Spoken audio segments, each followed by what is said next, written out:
Você pode abrir a sua Bíblia, pode já colocar aí no seu celular.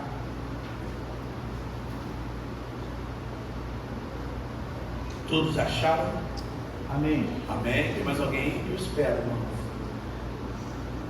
A igreja tem a ver com o corpo. Não adianta deixar ninguém para trás. Ninguém, de maneira alguma. Versículo 12 do capítulo 6 de Efésios vai dizer assim: porque não temos que lutar contra a carne e contra o sangue, mas sim contra os principados, contra as potestades, contra os príncipes das trevas desse século, contra hostes espirituais da maldade nos lugares celestiais. Agora eu peço que você coloque a sua Bíblia aí, se você puder, estenda a sua mão para a minha vida. Eu sei que isso foi orado por mim, mas eu necessito fazer a minha oração de renúncia. Amém. Senhor Deus e Pai, louvado seja o teu nome nesse lugar. Glorioso é o Senhor, Pai. Por favor, eu te peço agora, toma as minhas sinapses cerebrais, Senhor. Toma esse corpo físico que o Senhor me emprestou nessa noite, e toma minhas cordas vocais, assim como João Batista era a voz daquele que clama no deserto. Nada eu tenho para oferecer, Pai, nem ajudar a mim mesmo eu posso, mas o Senhor pode.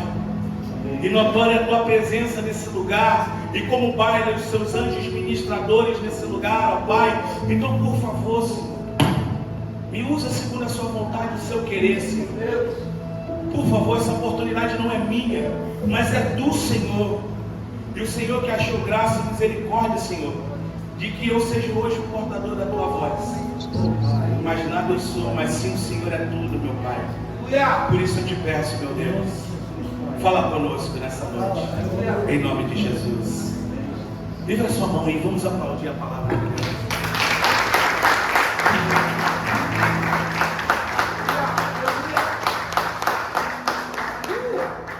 Toda a honra e toda a glória seja dada a Deus. Amém. Irmãos, quando a gente fala de Efésios 6, a gente já pensa rapidamente nas armaduras de Deus. Mas deixa eu falar para você. Olha para o teu irmão, não quero fazer isso como jargão, mas eu quero que você fale com convicção, para que você entenda e aquele que está ouvindo entenda. Antes de Deus proteger o teu corpo, Ele vai proteger o teu coração. Fala isso para o teu irmão. Não tem como. Preste atenção.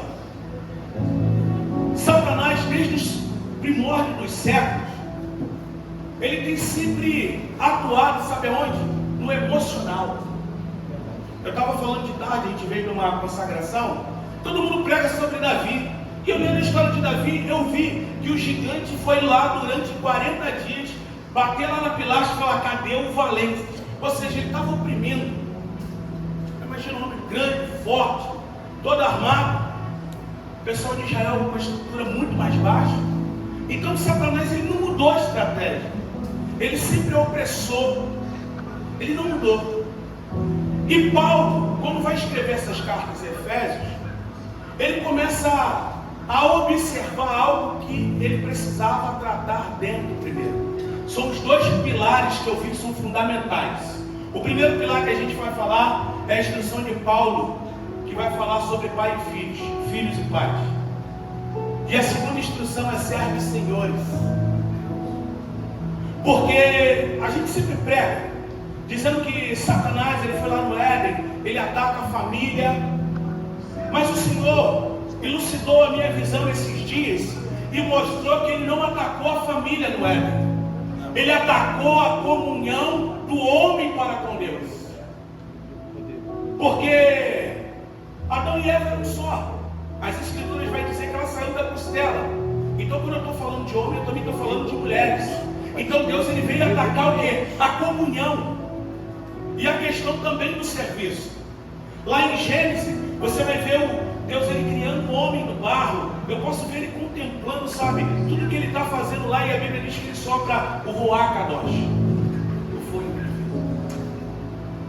E depois dali, ele vai dizer para Adão, para que ele venha arar, para que ele venha cultivar aquela terra.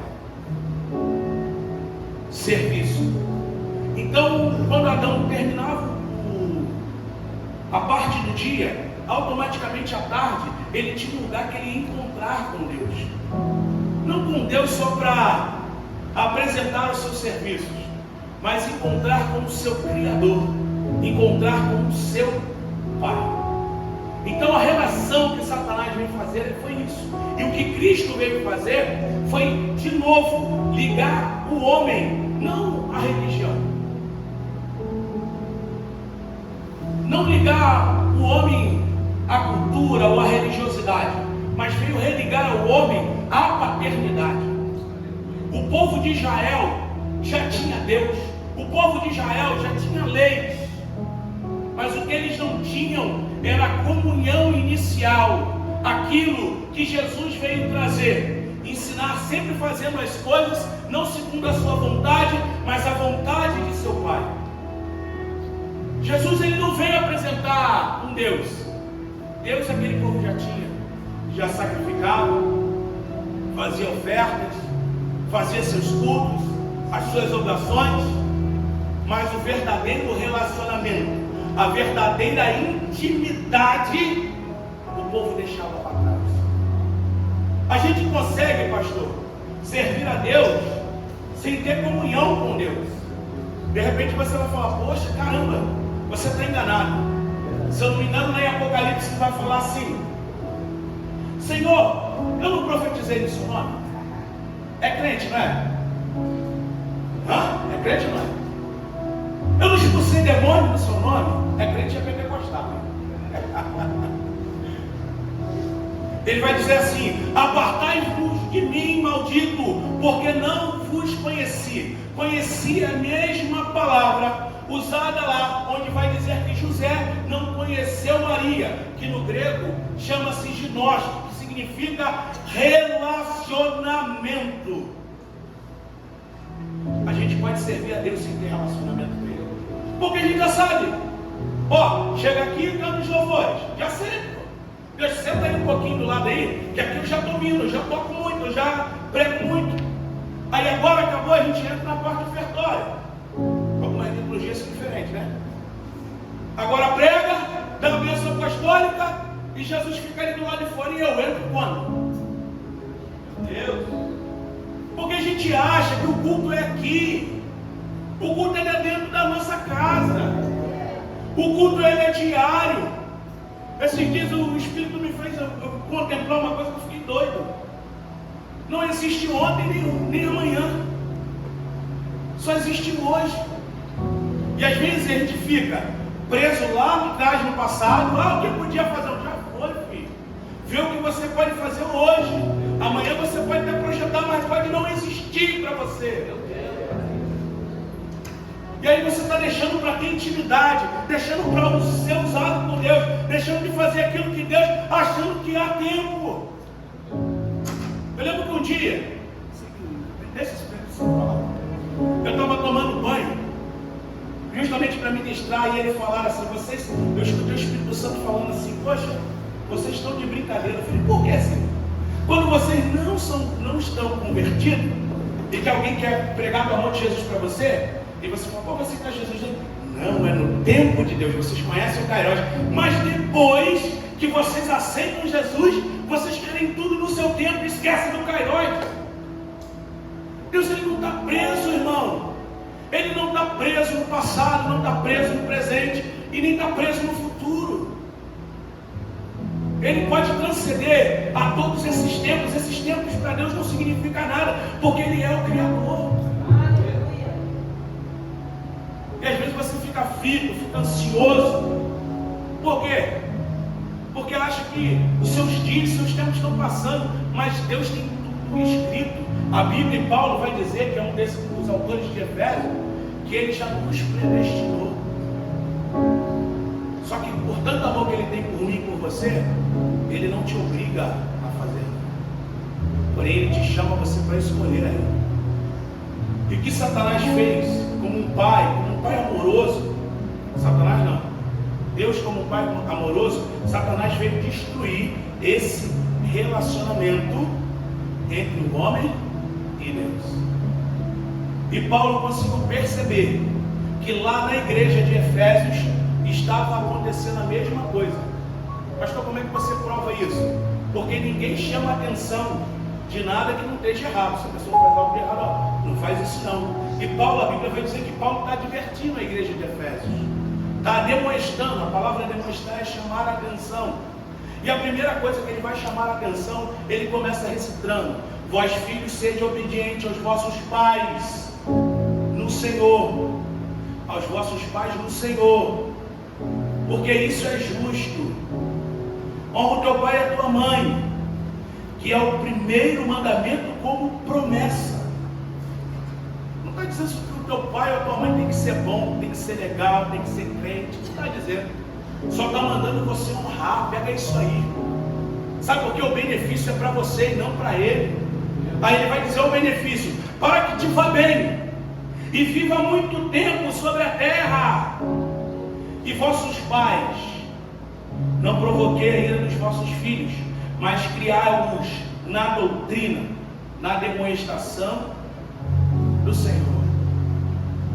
Irmãos, deixa eu te falar, são dois pilares. O primeiro pilar que eu quero falar é pais e filhos. Por que eu quero te dizer isso nessa noite? Porque se você não está bem com o seu pai e com seus filhos, com seu pai ou com sua mãe, se você não honra, vai ser impossível de você honrar a Deus. Porque a Bíblia diz que Deus, ele é pai.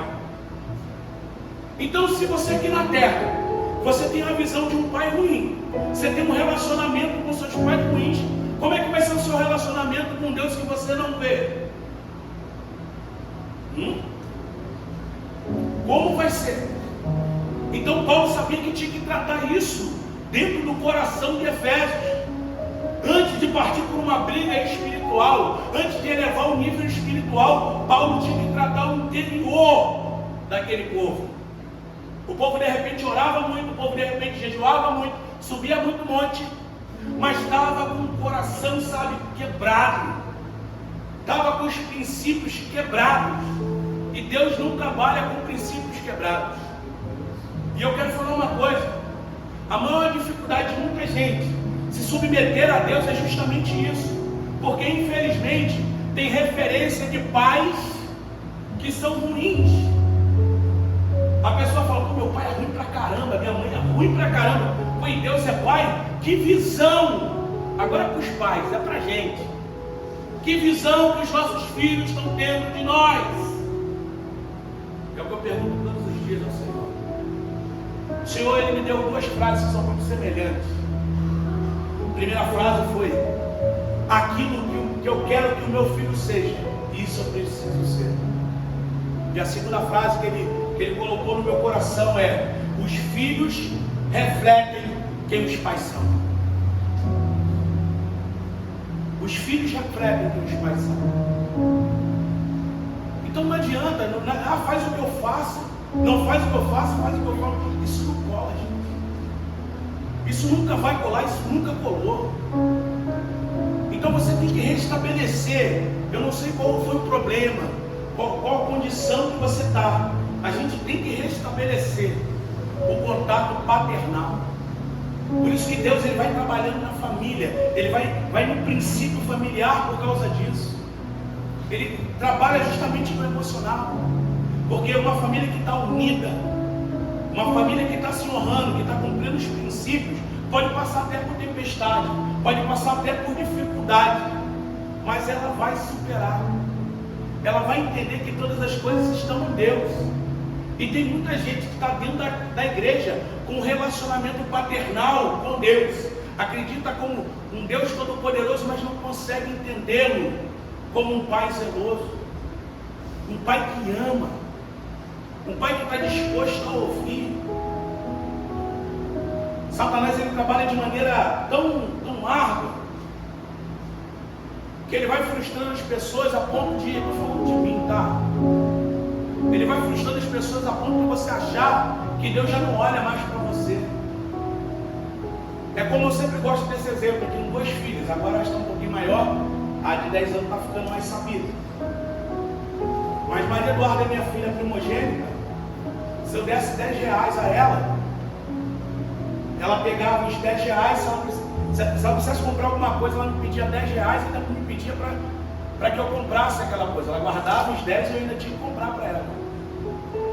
Se eu pegar na Clara e der 10 reais, ela vai gastar tudo com doce. E de repente você está achando que Deus não olhou para você, porque ainda não liberou aquilo que te prometeu. Você não está entendendo, porque ainda não está no tempo, está faltando a maturidade. Se eu não me engano, o livro de Gálatas, ele vai falar uma coisa para a gente. E ainda o menino, sendo rei, ainda precisa de tutores. E eu quero falar isso também nessa noite.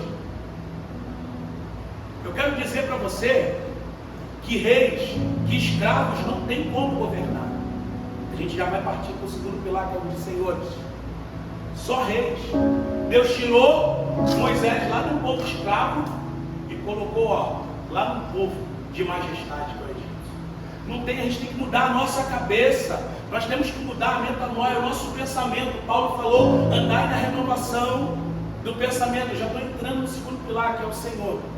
Senhor e servos.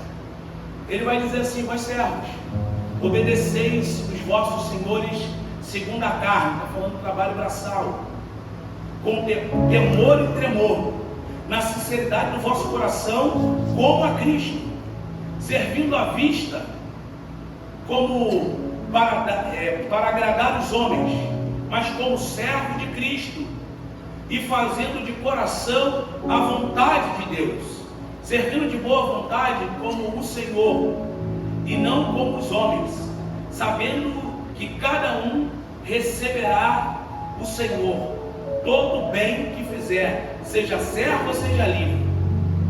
E o vosso Senhor, senhores, fazei o mesmo para com eles, debaixo deixando a ameaça, sabendo que o vosso Senhor está nos céus e que para com ele não há acepção de pessoas.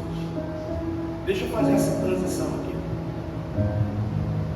Antes de fazer essa transição, eu quero te contar um testemunho. Uma vez eu peguei a Ana Clara, que é minha filha mais nova, eu botei ela de castigo. A Ana Clara e Maria Eduarda, a história é o seguinte: eu sempre fui bagunceiro. Quem é bagunceiro não acredita em gente quieta, em gente comportada. Meu pai falava assim: eu obedeci o seu avô só de olhar. Eu nunca acreditei nisso, eu sempre fui bagunceiro. Aí Deus veio e me deu Maria Eduarda. Só de olhar para Maria Eduarda, Maria Eduarda nunca apanhou. Tem 17 anos, nunca apanhou nem de mim e nem da mãe dela. Aí Deus falou: pô, beleza, agora você tem que compensar aquilo que você fez com seu pai e sua mãe. E aí mandou a Ana Clara, que dá nó em pico que é. Se vê uma chave, se deixar der mole com a chave, ela vai para a rua. Eu sei que ela fez uma bagunça. Eu fui e botei ela de castigo, eu botei ela sentada. Aí ela sai, né? A pessoa inquieta. Aí eu ia lá de novo e bota de novo. Vai lá de novo. Aí teve uma hora que eu perdi a paciência. Eu passei a mão no chinelo. Olhei para ela e falei: se você levantar daí, eu vou te bater. Quando eu deixei ela lá na sala sentada, o Espírito Santo veio até a mim e falou assim: você erra tanto comigo e eu não te advirto dessa maneira. Eu não te ameaço. Eu falei: uau. Eu não te ameaço. Eu falei: uau. Eu falei: sim, Senhor, me perdoa. Passou o tempo dela ficar de castigo. Eu falei: minha filha, por que você está de castigo? Aí ela falou, fiz ela repetir, ela entendeu porque ela estava sendo castigada. Eu falei: mas agora o seu pai quer te pedir perdão. Me perdoa por ter te ameaçado. Pedir perdão a ela, mesmo ela sem entender. Mas sabe, o mundo espiritual está atento a isso, para deixar uma ruptura dentro do coração dela, por causa às vezes de um ato falho meu e seu. Existe diferença, irmão, de autoridade e de autoritarismo. Há diferença. Seus filhos têm que te respeitar porque te amam. E você tem que respeitar os seus pais porque vocês os amam. Nem sempre eles vão dar certo, não. Os pais nem sempre vão dar certo.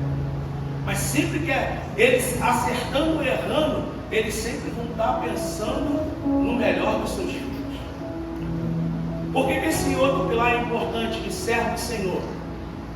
A gente escuta muito: se você não sabe obedecer O Senhor que você vê, né, o homem da terra, a autoridade, o seu líder eclesiástico, o líder de célula, o seu pastor, como é que você vai obedecer Deus no céu que você não vê?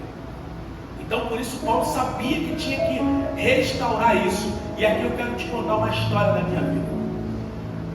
Até alguns anos atrás, eu era um péssimo servo. Péssimo servo. Eu tinha mente de escravo. Porque mente de escravo é que anda dessa maneira. E eu trabalhava só pelo meu dinheiro. Tinha dia que eu não queria trabalhar, botava prestado, quando eu queria faltava. Irmão, que péssimo servo eu era. Que péssimo empregado. E pior de tudo, depois eu fui entender isso com o Senhor, aí que caiu a consciência. Porque quando você se fala que você é cristão, que você tem o Senhor, você automaticamente abaixa sua bandeira e você levanta dele. Por isso tem um monte de gente que diz que não quer ser crente, porque tem crente dentro da igreja pior do que gente lá fora. Eu não quero acreditar nisso não. É por isso que eu falo, quando as pessoas de vez me perguntam, eu sou muito polêmico mesmo, eu sou dessa maneira. Você é crente? Eu falei, eu não. Ué, crente até o diabo ele acredita em Jesus. O que você é? Evangélico? Evangélico é a revista Veja que diz que eu sou filho. Mas em final você é o quê? Filho de Deus. Tem uma diferença. Deixa eu te falar. Hoje a nossa geração, eu fico feliz de ver os jovens aqui louvando, ministrando, alguns jovens pregando, porque a nossa geração está com um grande problema. Problema com a autoimagem. Não sabe quem é, irmãos.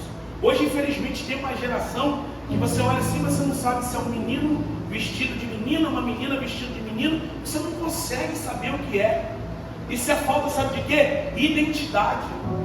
Foi isso que Satanás veio fazer. Roubar a minha e a sua identidade. Porque só com a identidade, só com a credencial, que você vai poder passar lá naqueles portões celestiais para a eternidade. É só dessa maneira. Aí você vê gente com vergonha, vê gente com dificuldade de falar, é problema com autoimagem. É porque não sabe quem é filho. Eu tenho feito um treinamento com as minhas filhas, porque filho também se discipula, tá? Filho se ensina. Eu olho bem na cara delas, bem sério, e falo assim, vocês são feias. Vocês são feias, ridículas. Aí elas fazem aquela cara de deboche, a gente se tem a resposta. Faz aquela cara de deboche, elas falam assim para mim, pai, não tem como. Por que não tem como? Eu sou a imagem e semelhança do Criador. Essa é a sua identidade, irmão. Não deixa, sabe, ninguém, não deixa Satanás acabar com o teu pensamento. Para as mulheres, a autoestima é a coisa mais perigosa. A autoestima é a coisa mais perigosa e é onde Satanás atua e ataca. E aí as mulheres ficam ali depressivas, ficam frustradas. Minha irmã, você é a imagem e semelhança do Criador. Não, você não pode ser menos do que isso. Você é imagem e semelhança do Criador. Quando você entende isso, amigo, acabou. Acabou. Você não vai ter mais problema com imagem. Você vai saber que vai romper. Você vai saber que vai vencer. Deixa eu terminar aqui o meu testemunho para você. Então eu comecei, fiquei um tempo desempregado, o Senhor me honrou, né? Ainda teve misericórdia de mim, porque eu era um funcionário muito ruim, e acabando que eu fiquei um tempo desempregado. Porém, eu comecei a trabalhar na obra de Deus, e o Senhor foi me honrando. Mas eu tinha que arrumar esse negócio que eu fiz. Eu tinha que melhorar esse negócio. E aí o Senhor me abriu uma porta, justamente onde o pastor Alexandre trabalha, lá na Concrelagos. Eu trabalhei com um rapaz de lá. E eu falei, Senhor, me ensina a ser um bom funcionário. É aquilo que Paulo está falando. Me ensina a servir ao homem, mas servindo ao Senhor. E ali, irmãos, eu procurei fazer de tudo para não envergonhar o nome de Cristo. Eu não faltei, Eu não cheguei atrasado, eu estava um pouco maior do que isso, eu preciso diminuir mais, mas o pastor Leandro entrei lá muito maior do que isso. E fazia às vezes alguns exercícios, irmão, que lá é um pouco puxado, a parte que eu faço é da bomba, e tem que carregar mangote, tem que montar tubulação. Eu só não subia na laje, mas o serviço pesado, limpar a bomba eu fazia.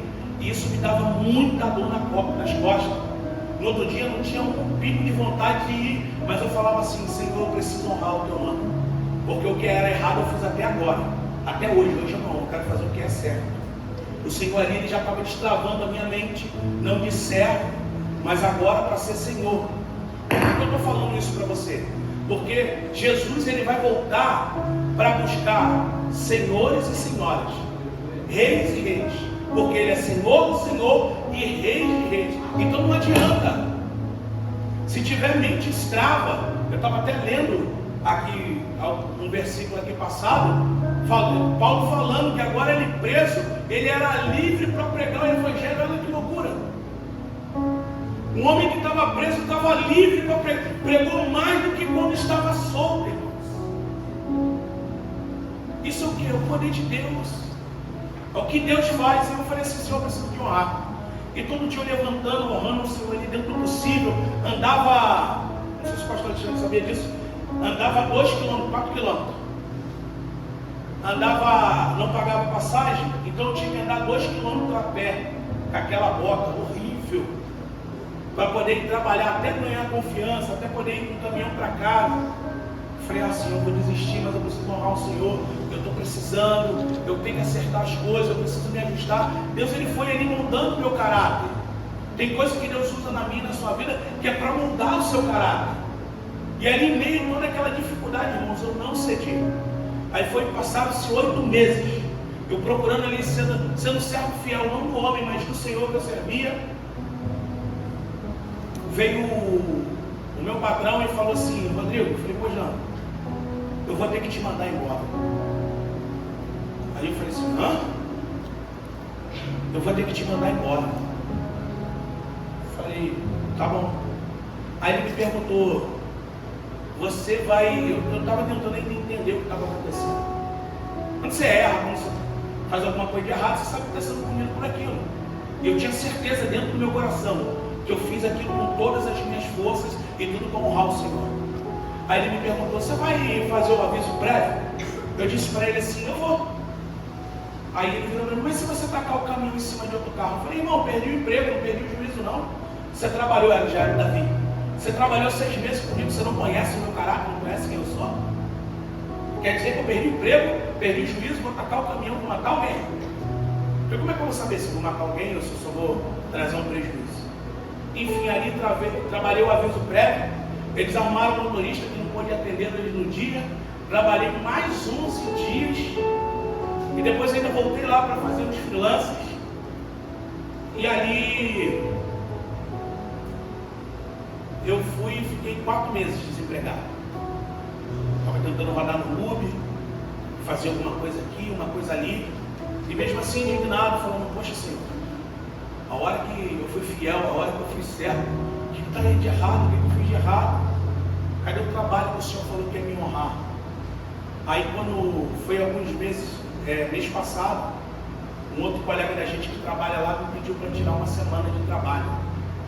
Uma semana de trabalho. Eu falei: posso sim. Vamos lá, vamos trabalhar. Tirei essa uma semana de trabalho. Quando chegou na sexta-feira, o Valdeci, que é o Gilão, ele virou e falou assim: Rodrigo, eu falei: pois não, poxa, tem uma bomba aqui, você se interessa de trabalhar? Eu falei: é lógico, é claro. O que isso significa? O Senhor, ele me tirou de um estado de servo e me colocou para ser o próprio empreendedor. Hoje eu tenho uma empresa dentro da empresa da Contrelados.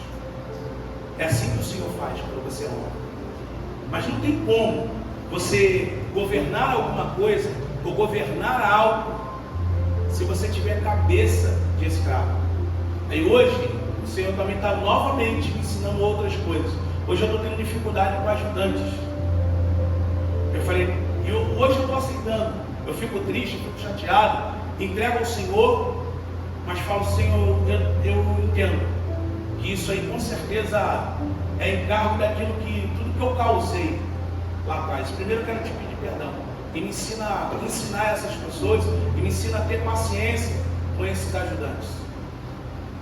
E está sendo uma provação danada, eu não sei como é que vai ser, mas como eu entendi que eu sou imagem e semelhança do Criador, e como eu entendi que não tem como dar errado, não tem como, se você levantar cedo todos os dias e lançar a sua semente na terra, não tem como dar errado.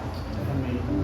Eu estou indo já para 20 dias, todo dia eu não sei como é que vai ser o amanhã, eu não sei, mas eu tenho certeza que já é de vitória. Eu tenho certeza que a minha luta, como nós lemos aqui, que não é contra a carne nem contra o sangue. Eu não sei, sabe, às vezes a gente é emprestado, a gente empresta a nossa boca, a gente empresta as nossas atitudes para, infelizmente, ser instrumento de Satanás e magoar as pessoas e ferir as pessoas. Mas se a gente tiver a humildade, a simplicidade de Jesus, voltar atrás, pedir perdão, sabe, dá para se ajustar, dá para se alinhar, mas não tem como lutar contra principados e potestades, sabe, se você lutar com o teu coração amargurado. Eu acredito, irmãos, que eu sei que muitas pessoas falam isso, que tem que ser curado para curar, que tem que estar prosperando para estar podendo prosperar as pessoas. Pelo contrário, tem um texto bíblico, se eu não me engano, está lá em 2 Coríntios 10, que é tudo inverso disso. Paulo vai dizer, muitas vezes contristado, alegrando muitos, muitas vezes apobrecidos, mas enriquecendo muitos. Porque o que a gente faz, o que a gente serve com Deus, não é com o nosso poder, é com o poder do Senhor. É Ele que faz, Ele usa quem quer. Mas eu tenho certeza que o Pai que está lá nos céus, que veio trazer isso através da vida de Cristo, Ele quer trabalhar no meu e no seu coração. Ele se entristece se o seu coração está triste, sim, com certeza. Ele quer limpar o teu coração, não tem como. Ele enviou o Filho dele amado para perdoar os meus pecados e os seus pecados. E aí muitas vezes a gente não quer perdoar algumas pessoas. E não tem como. Não tem como. É a mesma coisa. Tem duas celas, uma cela vazia e uma cela que tem alguém. Aquela pessoa que te feriu ali, aquela pessoa que você não quer perdoar, Jesus é o carcereiro da chave e fala assim, libera ela. Jesus está falando para você nessa noite, libera ela, libera o perdão. E muitas vezes a gente diz assim, não libera. Quando você pisca os olhos, você está na cela do lado, porque Ele veio para perdoar os meus e seus pecados, sabe? Ele veio para perdoar. Então, a primórdia, você viu como ele falou? Os princípios das promessas. Os princípios das promessas é o relacionamento paternal.